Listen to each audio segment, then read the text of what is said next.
আয়ারল্যান্ডের বিপক্ষে ৭ বলে ১৭ রান ইনিংস খেলে নিজের দামটা আরেকটু বাড়িয়ে নিলেন মোহাম্মদ সাইফুদ্দিন। আগামীকাল বিপিএলের নিলামে তার দামটা একটু হলেও বাড়বে এই পারফরমেন্সের কারণে। আর অন্যদিকে লিটন কুমার দাসকে নিয়ে এমনিতেই কাটাকাটি হওয়ার কথা ছিল, তবে তিনি আজকে যে ইনিংসটা খেলেছেন সে কারণে তার দামটা আরও অনেক বেশি হয়ে যাবে।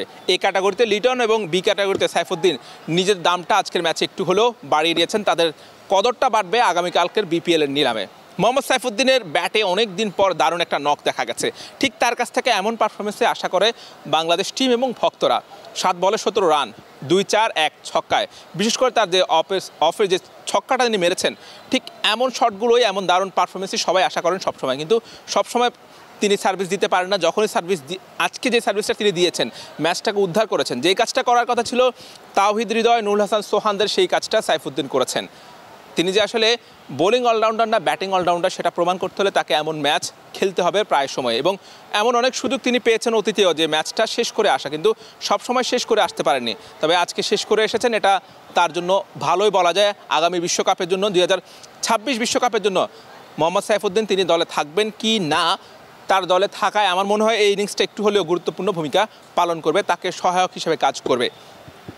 কথা বলবো লিটন কুমার দাসের ব্যাটিং নিয়ে। যেই ইনিংসটা তিনি আজকে খেলেছিলেন, আসলে একদম ক্যাপ্টেন হিসেবে তিনি দারুণ একটা ৩৭ বলে দারুণ একটা ইনিংস খেলেছেন। ৩-৪, ৩-৬, ১৫০ উপরে স্ট্রাইক রেট ছিল তার, এবং ম্যাচটাও জিতেছে। আয়ারল্যান্ডের বিপক্ষে প্রথম ম্যাচটা হারার পরে একটু চাপে ছিল বলা যায় যে ক্যাপ্টেন হিসেবে, এবং যে দল নির্বাচন নিয়ে যেই একটু বিতর্ক হয়েছে, নির্বাচকের মন্তব্য নিয়ে তিনি কথা বলেছেন, নির্বাচক তার মন্তব্য নিয়ে কথা বলেছেন, সব মিলিয়ে যেই পরিস্থিতিটা তৈরি হয়েছিল সেই পরিস্থিতি থেকে বের হওয়ার জন্য লিটনের এই পারফরমেন্সটা খুব দরকার ছিল এবং তিনি সেটা করেছেন। আশা রাখছি যে শেষ ম্যাচে বাংলাদেশ আয়ারল্যান্ডকে হারিয়ে সিরিজটা নিজেদের করে নেবে এবং সিরিজ জয়ের সুখস্মৃতি নিয়ে বাংলাদেশ দল টি-20 বিশ্বকাপটা শুরু করবে। যেহেতু এখন পর্যন্ত টি-20 বিশ্বকাপের বাংলাদেশের টি-20 বিশ্বকাপের আগে বাংলাদেশের আর কোনো সিরিজ নেই, এটাই ছিল শেষ সিরিজ। এরপরে বাংলাদেশ দল চলে যাবে বিপিএল খেলতে, অর্থাৎ ক্রিকেটাররা সবাই বিপিএল খেলবেন। বিপিএল শেষে খুব বেশি সময় পাবেন না অনুশীলন করার, তখন হয়তো এরপরে কয়েকদিন প্র্যাকটিস করে ক্যাম্প করে কিন্তু বিশ্বকাপে খেলতে হবে বাংলাদেশ দলকে।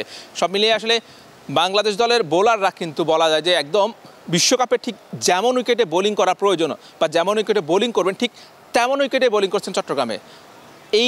এর চেয়ে ভালো উইকেট কিংবা এর চেয়ে খারাপ উইকেট কিন্তু বিশ্বকাপে হবে না। বিশ্বকাপে এমন উইকেটে হবে যেখানে বোলাররা অনেক বেশি চ্যালেঞ্জের ফেস করবেন। শেখ মেহেদী আজকে স্কোরটা মনে হচ্ছে যেন ২০০ হয়ে যাবে, বাট শেখ মেহেদী শেষ দিকে তিনি যেভাবে উইকেট নিয়ে রানটাকে টেনে ধরেছেন, আসলে শেখ মেহেদী কিন্তু ম্যান অফ দ্য ম্যাচ হওয়ার দাবি রাখতো, কিন্তু লিটন কুমার দাসকে দেওয়া হয়েছে। ঠিক এমন উইকেটে আসলে বাংলাদেশ দলের বোলাররা খেলে নিজেদের স্কিলটাকে আরেকটু যাচাই করতে পারলেন যে আসলে তাদের সামর্থ্য কতটুকু আছে। ঠিক একইভাবে ব্যাটাররাও এমন সুবিধা পাবেন, এমন উইকেটে খেলবেন।